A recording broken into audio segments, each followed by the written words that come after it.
আমাদের সকালের বাসায় যখন না জানিয়ে হঠাৎ কোনো মেহমান চলে আসে তখন কিন্তু আমরা সবাই দিশেহারা হয়ে যাই। মেহমানকে আমরা কি দেব নাকি কি দেব। হ্যালো এভরিওয়ান, আসসালামু আলাইকুম, welcome to my new blog. মেহমানকে সুন্দরভাবে আপ্যায়ন করতে আমরা তো সকলেই চাই, তাই না? কিন্তু হঠাৎ না জানিয়ে চলে আসলে সেটা হচ্ছে ভিন্ন কথা।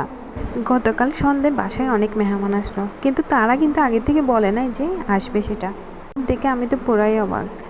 আচ্ছা, এরপর কী করলাম, মেহমানদেরকে বসিয়ে তাড়াহুড়া করে যতটুকু পারলাম রেডি করলাম, আর বাকি সব দোকান থেকে কিনে আনলাম। আমার কিন্তু সেই ছোটোকাল থেকে বাসায় মেহমান আসলে অনেক ভালো লাগতো। জানি না কার কীরকম লাগে। আমার খুব ইচ্ছা আমার ঘর ভর্তি সবসময় মেহমান থাকবে, কেননা যার ঘরে মেহমান বেশি তার ঘরে আল্লাহর রহমতও বেশি।